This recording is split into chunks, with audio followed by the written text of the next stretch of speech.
સ્પર્ધાત્મક પરીક્ષાની તૈયારી કરતા વિદ્યાર્થીઓની પ્રથમ પસંદગી એટલે આઈસી ક્લિક્સ, જ્યાં તમને મળે છે દરેક કોર્સના વિષય વાઇઝ વિડીયોઝ, ફ્રી મટીરિયલ્સ તથા દરેક પરીક્ષાને લગતી સંપૂર્ણ માહિતી. તો આજે જ ડાઉનલોડ કરો તમારા મોબાઈલ પર આઈસી ક્લિક્સ એપ અને તમારા મિત્રો સાથે પણ શેર કરો.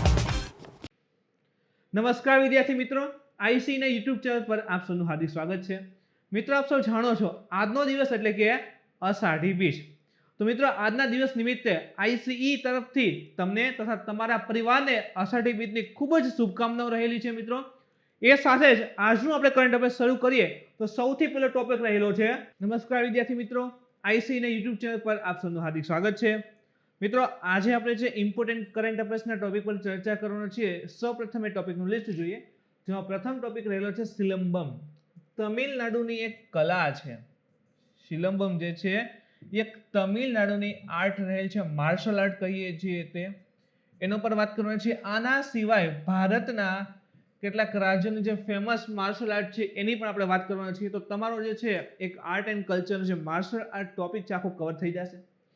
સેકન્ડ છે જીઆઈ સર્ટિફાઈડ આપણા ગુજરાતના જે ભાલિયા ઘઉં છે, જે ભાલ વિસ્તાર ભાલિયા ઘઉં માટે પ્રખ્યાત છે.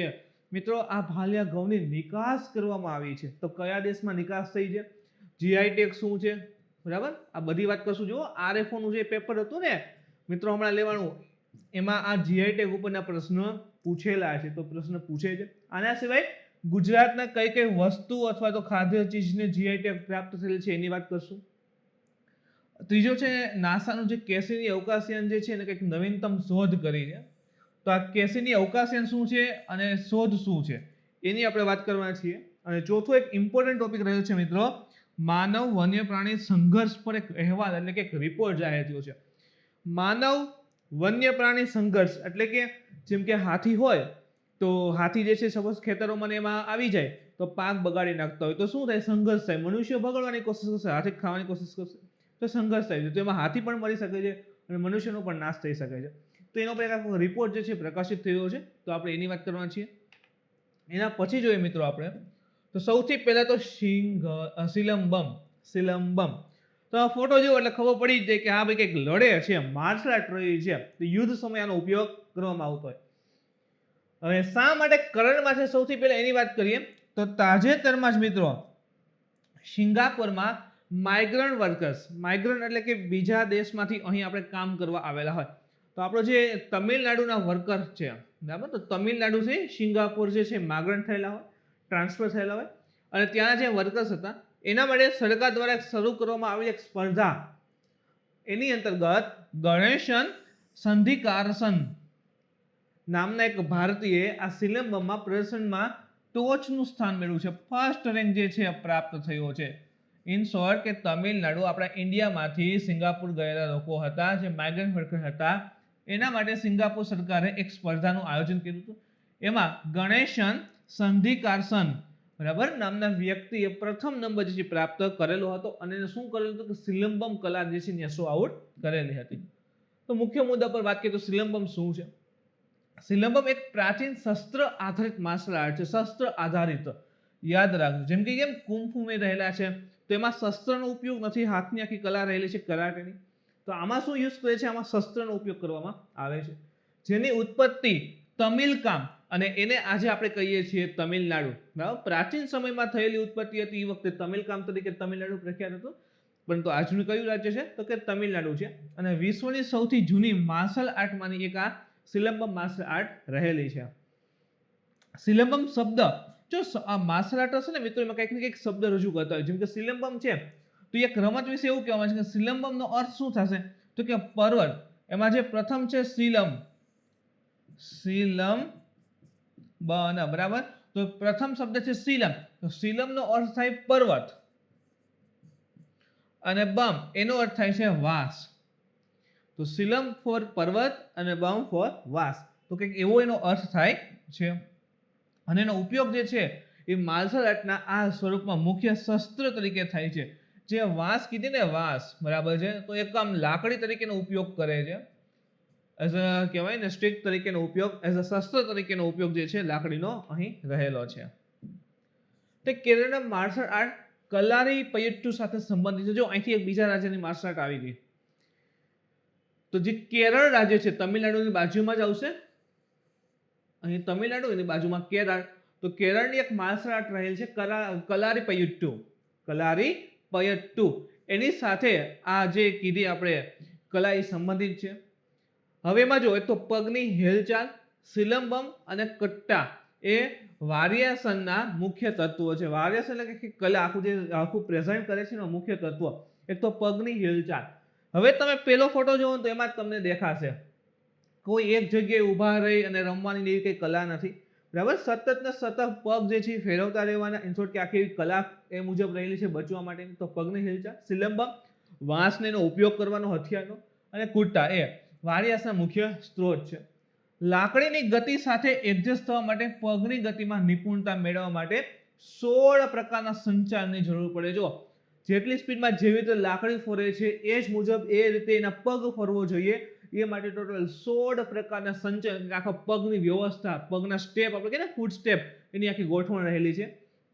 એની તાલીમનો મુખ્ય ઉદ્દેશ્ય ઘણા સશસ્ત્ર વિરોધ સામે સંરક્ષણ પ્રદાન કરવાનો છે. જે આ સશસ્ત્ર વિદ્રોહ, જેમ કે પહેલાના સમયમાં વધારે ઉપયોગ થતો કે યુદ્ધને સમયે જે છે આ કલાનો ઉપયોગ કરવો હતો બચાવ માટે. ઉપયોગમાં લેવામાં આવતા શસ્ત્રો, તો કયા કયા સિલંબમાં ઉપયોગમાં શસ્ત્ર લેવામાં આવે છે? તો વાંસની લાકડી તે મુખ્ય શસ્ત્ર છે, અને તેની લંબાઈ જે છે જે વપરાશ કરતા હોય એની ઊંચાઈ હોય એના ઉપર આધારિત હોય. પછી એક મારો, તો તે હરણના શિંગડામાંથી બનેલું શસ્ત્ર છે. જેમ કે જો પ્રથમ આના હાથમાં જે છે મારું હોય છે, આને જે કહેવાય ને આ રીતે આખું આમ રહેલું છે આખું આ, તો એ મારું કહેવાય છે, અને હરણના શિંગડામાંથી બનેલું હોય છે. અરુણતી એટલે કે પછી સિકલ, સવકુ, whip, ઓલું ચાબુક કહીને એ ટાઈપનું. વાલ તો કે વણાકવાળી આખી તલવાર હોય છે, આમ ઘણી વખત તમે જોતો ને આમ સોફ્ટ તલવાર આખી વળી જતી હોય. હવે કુટ્ટુ કટાય તો અણીદાર આંગળીની ડસ્ટર. કટ્ટી એટલે કે આમ છરી કે ચાકુ, અને સેડી કૂચી તો કે લાકડી અથવા તો નાની લાકડી. તો આ બધા શસ્ત્રો પણ આની અંદર યુઝ જે છે થઈ શકે છે. ખાસ કરીને વાંસ અને મારું જે છે વધારે ઉપયોગમાં લેવાતા હોય છે. હવે આની ઉત્પત્તિ ક્યાંય થઈ હતી? તો એવું માનવામાં આવે છે કે આની ઉત્પત્તિ જે છે એ ઈસવીસન પૂર્વે 1000 ની આસપાસ ઋષિ અગસ્ત્ય મુનિવર દ્વારા થઈ હતી. સિલંબમની ઉત્પત્તિ ઈસવીસન પૂર્વે 1000 એટલે આજથી તમે જુઓ તો અંદાજિત આજે 21મી સદી હજીમાં એટલે કે 3100 વર્ષની આસપાસ અથવા 3000 વર્ષની પહેલા ઋષિ અગસ્ત્ય મુનિવર દ્વારા જે છે આ સિલંબમનો ઉદ્ભવ થયો હતો, એનો વિકાસ થયો હતો. આ પ્રથાનો ઉલ્લેખ જે છે એ શિલ્પાદિક્રમ અને સંગમ સાહિત્ય એ ધ્યાનમાં હોવું જોઈએ. પ્રાચીન ભારત, એન્શિયન્ટ ઇન્ડિયાને લઈને મહત્વપૂર્ણ છે. તો શિલ્પાદિકારમ અને જે સંગમ સાહિત્ય છે, સંગમ સાહિત્ય એટલે કે સાઉથ ઇન્ડિયામાં છે, તમિલનાડુ એમાં લખાયેલું, બરાબર. સંગમ સાહિત્યમાં કરવામાં આવ્યો હતો આનો ઉલ્લેખ. ઈસવીસન પૂર્વે 2જી સદીની આ બંને કથાઓ, આ બંને પુસ્તક રહેલી છે ઇતિહાસ, શિલ્પાદિકરમ અને સંગમ સાહિત્ય. જ્યારે મૌખિક કથાઓમાં, બરાબર, એને 7000 થી વધુ જૂની માનવામાં આવે છે આ સિલંબમને. તો એનો લેખિત ઉલ્લેખ ઈસવીસન પૂર્વે 2જી સદીની પુસ્તકો અથવા ગ્રંથ કયો હતો કે શિલ્પાદિકરમ અને સંગમ સાહિત્યનો ઉલ્લેખ મળે છે.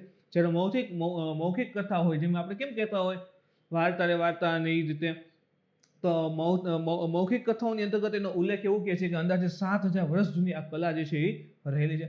પરંતુ તાજેતરમાં સર્વેક્ષણો અને પુરાતત્વીય જે ખોદકામ થયા છે, પુરાતત્વ એટલે કે આજે એન્શિયન્ટ આપણે કહીએ ને બધું પ્રાચીન ખોદકામ ને એવું કરતા આર્કોલોજીકલી, તો એ ખોદકામની અંતર્ગત ભાઈ સાબિત થયું છે કે સિલંબમનો ઓછામાં ઓછો 10,000 ઈસવીસન પૂર્વે પણ અભ્યાસ કરવામાં આવતો હતો. ઈસવીસન પૂર્વે 10,000 વર્ષ પહેલા, બરાબર છે, એનો અભ્યાસ કરવામાં આવતો હતો. એટલે કે અંદાજે તમે એવું વિચારો કે 12,000 વર્ષ પહેલા પણ આનો અભ્યાસ થતો હતો, એવું પુરાતત્વીયના આધારે પણ માહિતી મળેલી છે. હવે ભારતના અન્ય માર્શલ આર્ટની પણ વાત કરીએ કે કયા રાજ્યનું કયો માર્શલ આર્ટ પ્રખ્યાત છે. તો પંજાબની અંતર્ગત ફેમસ હોય તો ગતકા છે, ઓડિશાનું પાઇકા છે, ઇવન પાઇકા કરીને વિદ્રોહ પણ છે જુઓ. મણિપુરમાં ઠાંગડા પૂછેલું છે, કેરળમાં કલારીપયટ્ટુ પૂછેલું છે, ઉત્તરાખંડમાં છોલિયા છે, સિક્કિમમાં પાંગ લબોલ્સ છે, યુપીનું મુષ્ટિ યુદ્ધ છે, મહારાષ્ટ્રનું મરદાની ખેલ છે, આ પણ પૂછેલું છે, અને બિહારનું છે પરિખંડા. તો ખાસ કરીને આ 3 તો ઓલરેડી પૂછી લીધા છે, પણ ધ્યાનમાં રાખજો સિક્કિમ, ઉત્તરાખંડ, ઓડિશાના પણ ધ્યાનમાં રાખજો, પૂછી શકે છે. એના પછી જોઈએ સેકન્ડ ટોપિક છે મિત્રો જીઆઈ સર્ટિફાઈડ જેને જીઆઈ ટેગ પ્રાપ્ત થયો હોય, બરાબર, એવા આપણા ભાલિયા ઘઉં જે છે આપણા ગુજરાતના, એને જે છે નિકાસ થઈ છે. તો તાજેતરમાં જીઆઈ ટેગ જીઓગ્રાફિકલ ઇન્ડિકેટર એટલે કે ભૌગોલિક સંકેત પ્રાપ્ત પ્રામાણિકતા ભાલિયા જાતના ઘઉં જે છે એનો પ્રથમ જથ્થો ગુજરાતથી ક્યાં, જો આ પ્રશ્ન ક્લાસથી માટે ઇમ્પોર્ટન્ટ છે કે તાજેતરમાં ગુજરાતના જીઆઈ ટેગ પ્રાપ્ત ભાલિયા ઘઉંની નિકાસ કયા દેશમાં થઈ છે, તો યાદ રાખો કેન્યા અને શ્રીલંકામાં જે છે નિકાસ કરવામાં આવી છે. ક્લિયર? આના સિવાય કદાચ પ્રશ્ન ઉલટો પણ પૂછી શકે કે ગુજરાતના કઈ નીચેમાંથી કઈ વસ્તુને જીઆઈ ટેગ પ્રાપ્ત છે, તો તેમાં પણ ભાલિયા ઘઉં આવશે.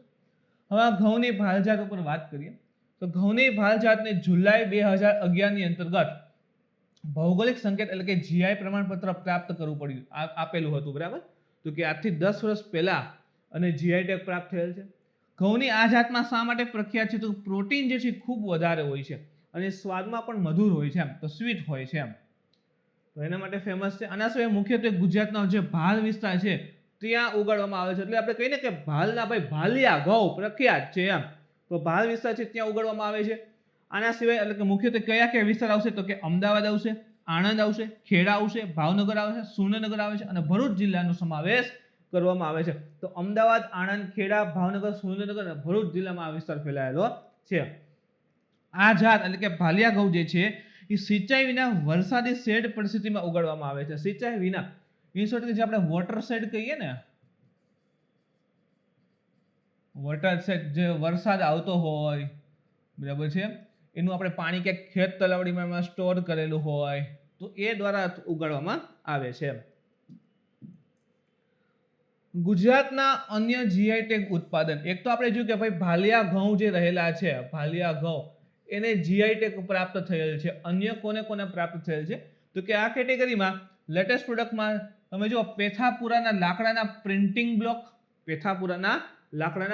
બ્લોક, ચલો અહીંથી તમારે કોમેન્ટ કહું છું મિત્રો, આ પેથાપુર ક્યાં આવે, કયો જિલ્લો એની સાથે સંકળાયેલો છે, તમારી કોમેન્ટ કરવું છે. અને આ બધો લેટેસ્ટ ડેટા છે, કદાચ પૂછી પણ શકે છે. તો પેથાપુરના લાકડાના પ્રિન્ટિંગ બ્લોક આમાં ખાસ સમાવેશ થાય છે.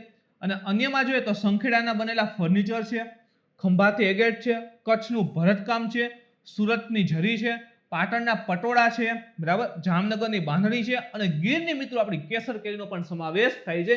તો આ બધાયને જે છે જીઆઈ ટેગ જે છે એ પ્રાપ્ત થયેલ છે. એમાં ખાસ યાદ રાખો પેથાપુરના લાકડાના પ્રિન્ટિંગ બ્લોક પણ આમાં સમાવેશ છે અને ભાલિયા ઘઉં ભૂલાય નહીં. હવે આ જીઆઈ ટેગ આપણે કહીએ છીએ, આ જીઆઈ ટેગ વિશેની પણ માહિતી મેળવીએ તો જીઓગ્રાફિકલ ઇન્ડિકેટર એટલે કે ભૌગોલિક સંકેત એ એક પ્રકારનો વિશિષ્ટ સંકેત છે. એનો ઉપયોગ જે છે એક ચોક્કસ ભૌગોલિક વિસ્તારમાંથી ઉદ્ભવતી વિશિષ્ટ લાક્ષણિકતાઓની સાથે માલ સામાન જે રહેલો હોય એની ઓળખવા માટે અથવા તો ગુડ્સ જે આપણે કહીએ એને ઓળખવા માટે વપરાય છે. જેમ કે હું એમ કહું કે ચલો પર્ટિક્યુલર કોઈ એક વિસ્તાર રહેલો છે, આખો આપણો ભારત લઈએ તો આપણે એમ કહીએ કે આપણે જો બધાને ઇન્ડિયા વાળાને આપણે ચાની ટેવ વધારે હોય તો ચા ક્યાંની સારી, તો એમ કે ભાઈ અહીં દાર્જિલિંગ આવ્યો, આ દાર્જિલિંગની ચા બહુ સારી આવે. તો જો આ દાર્જિલિંગ શું થયું, એ જે તે વિસ્તાર રહેલો છે ને, તો વિસ્તારના આધારે ત્યાંનું જે પ્રોડક્ટ હોય, ગુડ્સ હશે, બરાબર છે, એની સ્પેશિયલાઇઝેશન એની ઓળખ કરવામાં આવે છે અને એને જે છે અધિકાર આપવામાં આવે. તો દાર્જિલિંગની ચા તો એને જીઆઈ ટેગ પ્રાપ્ત કરેલ છે, બરાબર. તો એક પ્રકારનો વિશિષ્ટ સંકેત હોય છે જે સ્પેશિયલી ભૌગોલિક વિસ્તારમાંથી જે છે ઉદ્ભવતી વિશિષ્ટ લાક્ષણિકો સાથે માલને ઓળખવા માટે વપરાય છે. જેવી રીતે હમણાં કીધું એ મુજબ કે ભાઈ દાર્જિલિંગ ટી, તો દાર્જિલિંગ શું થયું, ભૌગોલિક વિસ્તાર અને ત્યાંથી ઉદ્ભવતી વિશિષ્ટ લાક્ષણિકતાવાળી પ્રોડક્ટ, તો એ કે ચા, બરાબર, આ આખો વિસ્તાર હોય. એનો ઉપયોગ એટલે કે જીઆઈ ટેગ જે છે એનો યુઝ ક્યાં થાય છે, તો ખેતી જેમ કે ભાલિયા ઘઉં, કુદરતી અને ઉત્પાદિત જેમ કે સંખેડાનું ફર્નિચર નહીં જોયું ને, કુદરતી છે, બરાબર, નેચરલ પ્રોડક્ટ્સ કંઈ હોય તો એની ચીજ વસ્તુઓ માટે ખાસ જે છે એનો ઉપયોગ થતો હોય છે જીઆઈ ટેગનો. માલનો ભૌગોલિક સૂચકાંક કે નોંધણી અને સંરક્ષણ અધિનિયમ 1999 એક એક્ટ છે, બરાબર છે. માલનો ભૌગોલિક સૂચકાંક નોંધણી અને સંરક્ષણ અધિનિયમ 1999 આ જે છે એ ભારતમાં માલને લગતા જીઆઈ સંકેતોની નોંધણી. હવે જેમ કે આપણે કહીએ ઓડિશાના જે રસગુલ્લા આવે, ચલો આને જીઆઈ ટેગમાં લેવા છે, બરાબર છે, ચલો જીઆઈ ટેગમાં લેવા છે તો ક્યાંક ભાઈ નામ નોમિનેટ તો કરવું પડે કે લેવાના છે એમ, તો કે જે વસ્તુને જીઆઈ ટેગમાં સમાવેશ કરી હોય, બરાબર છે, એની નોંધણી અને એની વધારે સારી સુરક્ષા જે છે પ્રદાન કરવાનો પ્રયાસ જે છે આ એક્ટ અંતર્ગત થતો હોય છે. આ કાયદાનું સંચાલન પેટન્ટ, જો કાંઈ પણ વસ્તુ નવું શોધ થતી હોય તો એના ઉપર એકાધિકાર કે એ વ્યક્તિ અથવા એ સંસ્થા અથવા તો એ વિસ્તારનો અધિકાર છે, તો એના માટે પેટન્ટ, ડિઝાઇન અને ટ્રેડમાર્ક મહાન નિયંત્રણ દ્વારા કરવામાં આવે છે. અને એ ભૌગોલિક સૂચકાંકના રજિસ્ટ્રાર હોય છે. કોણ હોય છે? તો કે રજિસ્ટ્રાર હોય છે. ભૌગોલિક સંકેત રજિસ્ટ્રીનું મુખ્ય મથક ક્યાં છે? કે ચેન્નઈમાં આવેલું છે. જો આ ખૂબ ઇમ્પોર્ટન્ટ ક્વેશ્ચન છે મિત્રો, યાદ રાખજો કે આપણે કહીએ કે જીઆઈ ઇન્ડિકેટર છે, બરાબર, જીઓગ્રાફિકલ ઇન્ડિકેટર, જીઆઈ ટેગ, એનું રજિસ્ટ્રીનું જે મુખ્ય મથક છે, હેડક્વાર્ટર ક્યાં છે? તો કે ચેન્નઈમાં આવેલું છે. ભૌગોલિક સંકેતની નોંધણી જે છે એ કેટલા વર્ષ માટે માન્ય હોય? તો કે જ્યારે ફર્સ્ટ ટાઈમ, જેમ કે સપોઝ કે 2011 જુલાઈમાં જે છે નોંધણી થઈ હોય, બરાબર, તો એ જુલાઈ 2021 સુધી રહે, 10 વર્ષ સુધી વેલિડ હોય. પછી એમ ન થાય કે ચલો હવે પૂરું, એમ નહીં, એને આગળના સમયગાળા માટે હજી રિન્યુ કરવું, જેમ કે 2031 સુધી લઈ જવું હોય તો એને પાછું વસ્તુને શું આખો પ્રોડક્ટને શું કરે? રિન્યુ કરે. એમ સમય 10 વર્ષના વધારે સમયગાળા માટે સમયાંતરે નવીનીકરણ, બરાબર છે, રિન્યુ કરવામાં આવતું હોય છે. તે વિશ્વ વ્યાપાર સંગઠન એટલે કે WTO, વર્લ્ડ ટ્રેડ ઓર્ગેનાઇઝેશનના જે બૌદ્ધિક સંપત્તિ, ઇન્ટેલેક્ચુઅલ પ્રોપર્ટી રાઇટ્સ, બરાબર છે, એના અધિકારોના વેપાર સંબંધિત પાસાઓને પણ એક ભાગ છે. જેમ કે આપણે કીધું કે નવું ઇન્વેન્શન, આ નવું કંઈક સંશોધન થતું હોય તો પેટન્ટ કરવામાં આવે, બરાબર. તો આ પેટન્ટ નવું સંશોધન છે તો એના ઉપર એનો અધિકાર પ્રાપ્ત થતો હોય, બરાબર છે, ઇન્ટેલેક્ચુઅલ પ્રોપર્ટી રાઇટ્સ પ્રાપ્ત થતો હોય છે. તો એ ક્યાંક ને ક્યાંક WTO સાથે પણ સંકળાયેલો છે. એના માટેનું પણ થોડું ઘણું એનામાં સમાવેશ થવા માટેનું કાર્ય પણ કરે છે. તાજેતરના કેટલાક ઉદાહરણો, એટલે કે તાજેતરમાં ભારતમાં કોઈ પ્રોડક્ટ્સને જીઆઈ ટેગ પ્રાપ્ત થયેલો એ પણ કયા છે? તો ઝારખંડનું સોહરાઈ ખોવર પેઇન્ટિંગ, ઝારખંડનું સોહરાઈ ખોવર પેઇન્ટિંગ, તેલંગાણાની તેલિયા રૂમલ, તિરુલવેટિલા કેરળ, ડિંડીગુલ લોક અને કડાંગી સાડી તમિલનાડુની, ઓડિશાના રસગુલ્લા, શાહી લીચી બિહાર. જો આ ઇમ્પોર્ટન્ટ છે, શાહી લીચી, બરાબર છે, યાદ રાખજો કે શાહી લીચીને જે છે જીઆઈ ટેગ પ્રાપ્ત થયો છે એ ક્યાંની છે? તો કે બિહારની છે.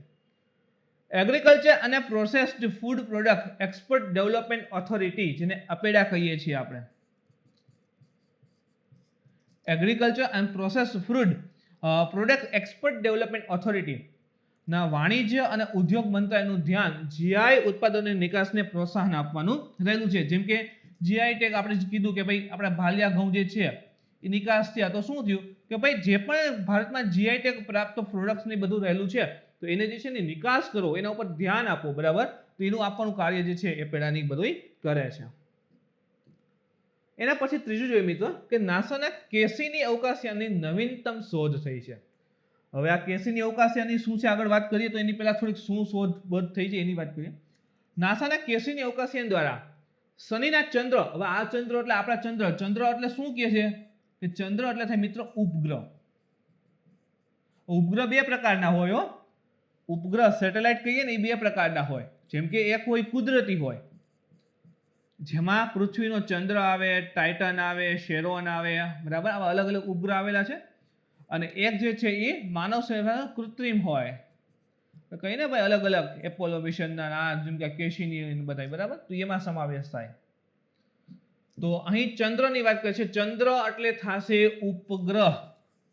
ચંદ્ર એટલે પૃથ્વીનો ઉપગ્રહ, ચંદ્ર એની વાત નથી. શનિના ઉપગ્રહ પ્લુમસ, નામ શું છે? પ્લુમસ થી જે છે આ કેસીની જે અવકાશ હતું એને ઉડાન ભરતા સમયે જે છે એને ઘણી બધી શોધ કરી હતી. જેમાંની એક શોધ જોઈએ તો કે શનિના ચંદ્ર ટાઇટન એના વાતાવરણમાંથી મિથેન ગેસ હાજર થયો છે અથવા મિથેન ગેસ પ્રાપ્ત થયો છે. તો પૂછી શકાય છે ભાઈ આ ટાઇટન જે છે એ કયા ગ્રહનો ઉપગ્રહ છે અથવા તો શનિનો ઉપગ્રહ નીચેમાંથી કયા કયા રહેલા છે, તો એમાં પૂછી શકાય છે. તો એક શોધને યાદ રાખો કે ટાઇટનની વાતાવરણમાંથી મિથેન ગેસ જેથી પ્રાપ્ત થયો છે. એન્સેલેડસ નામનો એક અન્ય ચંદ્ર, એક તો જો આપણે જોયું કે ભાઈ એક ટાઇટન, એક જોયું પ્લુમસ, અને ત્રીજો ઉપગ્રહનું નામ છે એન્સેલેડસ. તો એ નામના એક અન્ય ચંદ્ર અથવા તો ઉપગ્રહ માંથી પ્રવાહી સમુદ્ર છે, એના ઉપર પ્રવાહી સમુદ્ર આવેલો છે. હવે એમ કે પ્રવાહી સમુદ્ર એટલે પાણીનો સમુદ્ર ના, લિક્વિડ સમુદ્ર છે. પણ એમાં શું છે તો કે જો એ જે આખો પ્રવાહી સમુદ્ર છે ને એમાં સૌથી વધારે ગેસ અને પાણીના પ્લુમસ ફૂટતા હોય છે. પ્લુમસ એટલે નાના કણ એમ પાર્ટિકલ્સ છે ફૂટતા હોય છે, પણ સૌથી વધારે શું છે ત્યાં ગેસ હાજર છે, વાયુ રહેલો છે ભાઈ. વાયુ આખો આમ પથ્થર તો શું લાગે, જેમ કે જો ઘણી વખત એવું જોતા હોય કે આમ પાર્ટી ને એવું હોય ને તો સ્પ્રે છોડવામાં, ગેસ છોડવામાં તો નીચે આમ ગોઠણ સુધી નકર ધોણા જ દેખાતું હોય, તો એ મુજબ આખો વિસ્તાર જે છે એ રહેલો છે એમ. સંશોધકોનું તારણ છે કે આ એન્સેલેડસમાં આ ઉપગ્રહ છે એના ઉપર પણ અજ્ઞાત મિથેન ઉત્પાદક પ્રક્રિયા હોવાની સંભાવના છે. જે આપણે કીધું કે આમ આખો ગેસનો હોય, વાયુ હોય, એ પ્રકાર સમુદ્ર આખો રહેલો છે, તો આની અંતર્ગત પણ એવી શક્યતા છે કે ત્યાં વાયુ જે રહેલા છે એમાં મિથેન કદાચ હોઈ શકે છે, પરંતુ આની હજી શોધ બાકી છે. પણ એવું સંશોધકોને લાગે છે કે આની અંતર્ગત જે છે મિથેન પણ હોઈ શકે છે. તો ચોક્કસ તો નથી એવી ત્યાં સુધી પૂછાય શક્યતા ઓછી છે, તો આ ન પૂછી શકે, પણ હા આ બે ઇમ્પોર્ટન્ટ સાબિત થઈ શકે છે. હવે આ શા માટે, જો આપણે કીધું કે મિથેન વાયુ પ્રાપ્ત થયો છે, તો શું ઇમ્પોર્ટન્ટ છે એનું, એમ એટલું બધું શા માટે ઇમ્પોર્ટન્ટ છે, અને એને ક્યાંક આપણે કમ્પેરિઝન આપણે કરીએ પૃથ્વી સાથે, તો પૃથ્વી પર મિથેન ઉત્પાદક જીવો, એવું કહેવાય કે મિથેન ઉત્પાદન છે ને એ સજીવોમાંથી થાય. ઇન શોર્ટ કે લિવિંગ ઓર્ગેનિઝમ હોય એ જ મિથેન ઉત્પાદન કરતા હોય છે એવું કહેવાય છે. જો પૃથ્વી પર જોવા મળતો મોટા ભાગનો મિથેન જૈવિક સ્ત્રોતમાંથી પ્રાપ્ત થાય છે, બરાબર, જેમાં જીવંત છે, જૈવિક સ્ત્રોતમાંથી પ્રાપ્ત થાય છે. મિથેનોજેન્સ નામના સૂક્ષ્મજીવો મિથેનને મેટાબોલિક બાયોપ્રોડક્ટ તરીકે ઉત્પન્ન કરવા માટે સક્ષમ હોય છે. જેમ કે આપણે જોઈએ તો આપણે જે પશુઓ હોય, ગાય, ભેંસ નહીં, જે પણ પ્રોડક્ટ્સ ને બધું ખાય છે, તો એમાં એની અંતર્ગત આ મિથેનોજેન્સ નામના સૂક્ષ્મજીવો હોય છે, એ મિથેનને એઝ અ મેટાબોલિક બાયોપ્રોડક્ટ, જે આપણે કહીએ ને ગૌમૂત્ર અને છાણ નહીં, તો એના સ્વરૂપે અથવા એની સાથે જે છે એઝ અ મિથેન ગેસ જે છે રિલીઝ થતો હોય છે એમ, તો બાય પ્રોડક્ટ હોય, બરાબર. તો એના રૂપે જે છે આ મિથેનોજેન્સ નામના સૂક્ષ્મજીવો મિથેન વાયુને ઉત્સર્જિત કરતા હોય છે, ઉત્પન્ન કરે છે એમ. આ જીવોને ટકી રહેવા માટે ઓક્સિજનની જરૂર નથી હોતી અને તે પ્રકૃતિમાં વ્યાપકપણે જોવા મળે છે. હવે એમ થાય કે આ ગાય ભેંસની વાત કરે છે, તો કે ના, આ જે મિથેનોજેન્સ નામના સૂક્ષ્મજીવન છે ને એની વાત છે, બરાબર. તો પૃથ્વી ઉપર જે છે ઓક્સિજન રહેલું છે, તો એમ થાય કે શનિ ઉપર તો ઓક્સિજન નથી, તો ત્યાં થોડાક હોઈ શકે, તો કે યસ, એવું તારણ મળેલું છે કે જે મિથેનોજેન્સ નામના સૂક્ષ્મજીવ રહેલા છે એને જીવવા માટે ઓક્સિજનની જરૂર હોતી નથી અને આખા પ્રકૃતિમાં વ્યાપકપણે જોવા મળે છે. આપણે જેમ ગાય ભેંસની વાત કરીએ તો એની અંદર પણ આ મિથેન જે છે ઉત્સર્જિત થાય છે. મિથેનોજેન કાદવ, મૃત કાર્બનિક પદાર્થો અને મનુષ્યના આંતરડામાં પણ ઇવન જોવા મળે છે. મૃત કાર્બનિક પદાર્થો, બરાબર, જેમાં કાર્બન સમાવિષ્ટ હોય, હાઇડ્રોકાર્બન સમાવિષ્ટ હોય, બરાબર, એવા મૃત પદાર્થો હશે એમાં પણ જોવા મળે છે. આ ઉચ્ચ તાપમાનમાં ટકી રહેવા માટે જાણીતા છે. ગમે એટલું આમ કહેવાય કે ઊંચું તાપમાન હોય તોય આ જે સૂક્ષ્મજીવો છે મિથેનોજેન્સ એ એમાં ટકી શકે છે. અને સિમ્યુલેશન અભ્યાસોથી જાણવા મળ્યું છે કે આ સૂક્ષ્મજીવો મંગળ પરની પારિસ્થિતિકીઓમાં જીવવા માટે સક્ષમ છે. સિમ્યુલેશન એટલે કે સાયમલ્ટેનિયસલી સાથે અભ્યાસ કર્યો.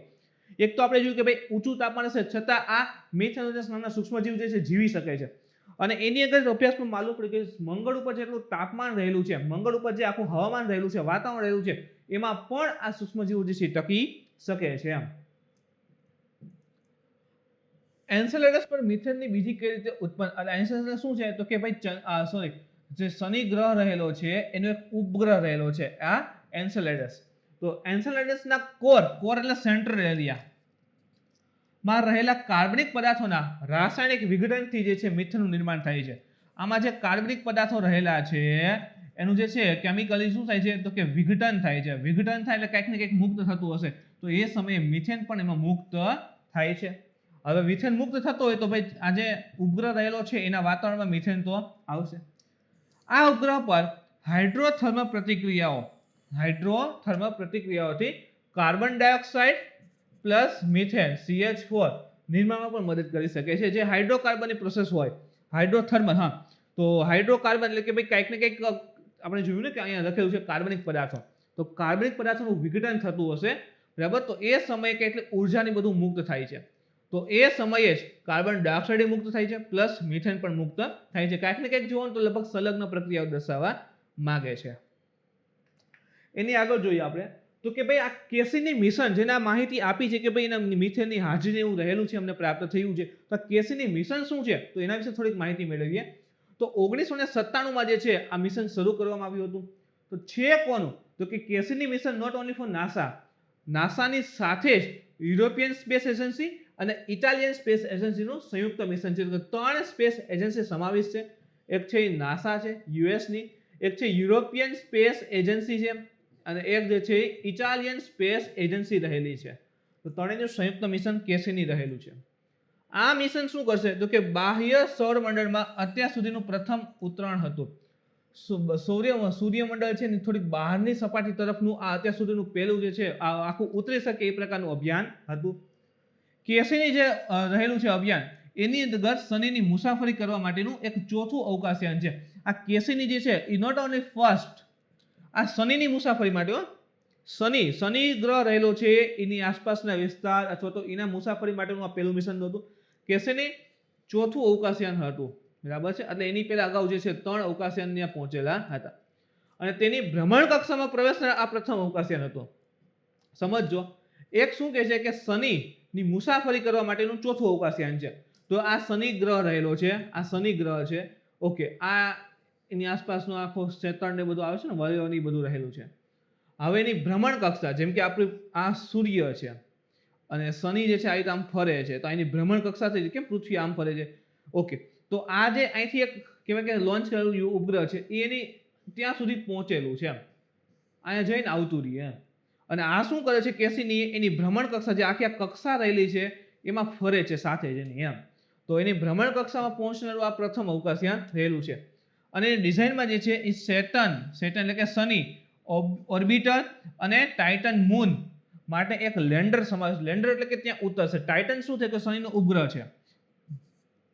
જો આ શનિ, બરાબર છે, ધારો કે આ શનિ છે તો એની કક્ષા માટે ભ્રમણ, એની કક્ષા હોય ઓર્બિટ, એમાં ભ્રમણ માટે એક સેટર્ન ઓર્બિટર રહેલું છે અને આ શનિ જે ગ્રહ છે એનો ઉપગ્રહ રહેલો છે ટાઇટન. તો ટાઇટન ઉપર ઉતરવા માટે એક કહેવાય કે ભાઈ લેન્ડર પણ સમાવિષ્ટ છે, એનું નામ છે ટાઇટન મૂન. હેગેન્સ નામનું આ લેન્ડર વર્ષ 2005માં ટાઇટન પર ઉતર્યું હતું, બરાબર. તો એનું નામ ટાઇટન મૂન એટલે કે એનું નામ નહીં પણ ટાઇટન મૂન એટલે શનિનો ઉપગ્રહ રહેલો છે. અને આ શનિના ઉપગ્રહ ઉપર, બરાબર, હેગેન્સ નામનું તો કે હેગેન્સ નામનું જે છે લેન્ડર ઉતારેલું હતું. કઈ સાલમાં તો કે 2005માં. તો એક સેટર્ન ઓર્બિટર છે, શનિ ગ્રહની જે કક્ષા રહેલી છે એમાં ફરવા માટે સેટર્ન ઓર્બિટર, એનો જે ટાઇટન મૂન એટલે કે ટાઇટન નામનો જે કહેવાય કે એનો ઉપગ્રહ રહેલો છે ત્યાં હેગેન્સ નામનું એક લેન્ડર જે છે એ 2005ની સાલમાં ઉતરેલું હતું, એની સપાટી પર ઉતરેલું હતું. એના પછી ચોથો મુદ્દો જોઈએ આજનો, બરાબર મિત્રો, ઇમ્પોર્ટન્ટ ટોપિક, તો કે માનવ વન્ય પ્રાણી સંઘર્ષ પર એક રિપોર્ટ જાહેર થયેલ છે. તો તાજેતરમાં જ World Wildlife Fund for Conservation of Nature United નેશનની એન્વાયરમેન્ટ પ્રોગ્રામ UNEP, આ WWF World Wildlife Fund for Conservation of Nature and United Nation Environment Programme UNEP દ્વારા બંને ભેગા થઈ અને એક રિપોર્ટ આપ્યો છે. અને રિપોર્ટનું નામ ભયાનક છે મિત્રો, યાદ ન રહે તો રાખતા પણ નહીં. બેટર ફ્યુચર ફોર ઓલ, બધા માટે એમ સારું ભવિષ્ય. Better future for all human wildlife coexistence requirements, બરાબર. આવા શીર્ષક સાથે એક રિપોર્ટ જે છે બહાર પાડવામાં આવ્યો છે. હવે એમ થાય કે આ રિપોર્ટમાં કેવા શું માંગે તો કે સિમ્પલ છે, માનવ અને વન્ય પ્રાણી જે રહેલા છે એ બંને વચ્ચે સંઘર્ષ કેટલો થાય છે. જેમ કે શરૂઆતમાં મેં તમને કીધું ને કે હાથી અને મનુષ્ય, તો હવે હાથીઓ જે છે ખેતર બાજુ આવી જાય તો ઓફકોર્સ મનુષ્ય ભગાડો તો સામસામે અથડામણ થશે. તો વન્ય પ્રાણી અને માનવ વચ્ચે જે સંઘર્ષ થયેલા છે એના ઉપર આખો રિપોર્ટ જે છે જાહેર કરવામાં આવેલો છે. વાત કરીએ કેટલાક રિપોર્ટના મુખ્ય મુદ્દાઓ પર, તો મનુષ્ય અને પ્રાણીઓ વચ્ચેનો સંઘર્ષ એ વિશ્વની કેટલીક સૌથી પ્રતિક્રિયાત્મક પ્રજાતિઓના લાંબા ગાળાના અસ્તિત્વ માટે મુખ્ય ખતરો છે. લાંબા સમય સુધી, હવે જો આ પ્રકારનો ખતરો લાંબા સમય સુધી રહેશે તો શું થશે કે ભાઈ પૃથ્વી ઉપરની ઘણી જ પ્રજાતિઓ રહેલી છે પ્રાણીઓની એની એ શું થઈ જશે, વિલુપ્ત થઈ જશે, નાશ થઈ જશે. તો કે પછી તો કે પ્રજાતિઓ જોવા મળશે નહીં. તો એ પ્રતિકાત્મક પ્રજાતિઓ જે પ્રતિકાત્મક રીતે સામો ઇફેક્ટ આપનારી, જેમ કે આપણે હાથીને ભગાવીએ તો હાથી કેમ કે હા હું જાઉં છું, બરાબર, તો સામે એ પણ રિએક્શન આપશે. તો આ પ્રકારની પ્રજાતિઓ માટે ખતરારૂપ સાબિત થઈ શકે છે. વૈશ્વિક સ્તરે માનવ વન્ય પ્રાણી સંઘર્ષોમાં થતા મૃત્યુ એ વિશ્વની 75% વધુ જંગલી બિલાડીની પ્રજાતિને અસર કરે છે. જે પણ આ વન્ય પ્રાણી એન્ડ હ્યુમન, બરાબર છે, આ જે અથડામણ થાય છે એમાં સૌથી વધારે શેની ઇફેક્ટ આવે છે તો કે સૌથી વધારે મૃત થતું હોય ને તો આ 75% વધુ જે જંગલી બિલાડીની પ્રજાતિઓ હોય. જો જંગલી બિલાડીની પ્રજાતિ, બિલાડીની વાત નથી કરી, બિલાડીની પ્રજાતિની વાત કરી છે, એટલે એમાં ઘણી બધી વેરાયટી, સિંહ પણ આવી જાય એક પ્રકારે, એ પણ એક બિલાડીની પ્રજાતિ જ કહેવાય, બરાબર. તો એ બધાને અસર કરે છે. અને આ સંઘર્ષ જે છે એની અંદર તમે જો આ હ્યુમન અને જે વાઇલ્ડ લાઈફ એનિમલ રહ્યા છે એ સંઘર્ષ વચ્ચે એક તો ધ્રુવીય રીછ એટલે કે ધ્રુવીય પ્રદેશમાં જે રીછ જોવા મળે છે, ખાસ કરીને ઉત્તરની સાઈડ, ભૂમધ્ય સાગરીય મોંક સીલ અને હાથીઓ જેવા મોટા શાકાહારી પ્રાણીઓને પણ અસર કરે છે. એમ 1970 પછીના વૈશ્વિક વન્ય પ્રાણીઓની વસ્તીમાં સરેરાશ 68% ઘટાડો થયો. મોટા પાયે ઘટાડો કહી શકાય. 1970 પછીની અંતર્ગત અત્યાર સુધીમાં વાત કરીએ તો જે વૈશ્વિક જે વન્ય પ્રાણીઓ રહ્યા છે એની સંખ્યામાં કેટલો, તો કે સરેરાશ 68% જે છે ઘટાડો થઈ ગયો છે. શા માટે? તો કે ગેરકાયદેસર રીતે એનો શિકાર થાય છે, બરાબર. જેમ કે ગેંડા હોય તો એના એક સિંગુ ગેંડા આપણે ખાલી ઇન્ડિયામાં જ જોવા મળે છે, તો એના શિંગડાનો યુઝ માટે એનો ગેરકાયદેસર રીતે શિકાર થાય છે, એના ચામડા માટે શિકાર થાય છે, બરાબર. કસ્તુરી મૃગ તો કસ્તુરી માટેનો ગેરકાયદેસર શિકાર થાય છે. તો આ ક્યાંક આ સામે રહેલું છે. આની સિવાય તો કે જે આબોહવા પરિવર્તન થઈ રહ્યું છે, એના મૂળ આવાસ સ્થાનના વિનાશ થઈ રહ્યો છે, એની સાથે જ આ માનવ સંઘર્ષ રહેલા છે. તો આ બધા કારણે છે સતત વસ્તી જે શું થાય છે, ઘટતી રહી છે. હવે આ રિપોર્ટની અંદર પર્ટિક્યુલર ભારતીય દ્રશ્યની વાત કરીએ તો ભારતની સાપેક્ષમાં જોઈએ તો 2014-15 થી અને 2018-19 વચ્ચે 500 થી વધુ હાથીઓ જે છે એ મારવામાં આવ્યા છે. અને આમાંના મોટા ભાગના મૃત્યુ જે છે એ માનવ હાથી સંઘર્ષના કારણે જ થયા છે. તો જો 500 થી વધારે હાથીઓના ડેથ થઈ ગયા છે. ઇવન તમને ધ્યાનમાં હોય તો હમણાં આ થોડા સમય પહેલા, આઈ થિંક 4 કે 5 મહિના પહેલા જ, બરાબર છે, ભારતમાં જે છે ફરી પાછા કંઈક 25 હાથીઓની એક સાથે મૃત્યુ થયું હતું. 25 જેટલા હાથીઓ જે છે મૃત્યુ પામ્યા હતા. તો વધારે પડતું આ થાય છે, માનવ હાથીની સંઘર્ષ વધારે ઇન્ડિયામાં જોવા મળે છે. ઇવન આ સમયગાળા દરમિયાન માનવ હાથી સંઘર્ષના પરિણામે 2361 લોકો પણ મૃત્યુ પામ્યા હતા. ભારત માનવ વન્ય પ્રાણી સંઘર્ષથી સૌથી વધુ પ્રભાવિત થશે. હવે આ ભારત જે છે આપણો દેશ એ મનુષ્ય અને જે વન્ય પ્રાણી વચ્ચે જે સંઘર્ષ થાય છે એમાં સૌથી વધુ પ્રભાવિત થઈ શકે એમ છે. શા માટે? તો કે વિશ્વમાં બીજા ક્રમનો સૌથી વધુ માનવ રહેઠાણ ધરાવે છે. સૌથી વધારે માનવ વસ્તી ક્યાં છે? કે ચીનમાં. એના પછી નંબર આવતો હોય તો આપણો ઇન્ડિયાનો છે, સેકન્ડ. વસ્તી વધારે છે તો શું થશે કે ભાઈ ઓટોમેટિક જે છે ગ્રામ્યમાંથી સિટીમાં એમાં જતા હશે, અથવા તો વસ્તી જેમ વધી રહી છે એમ જંગલોનો શું થશે? નાશ થતો જાય. જંગલો નાના થતા જાય.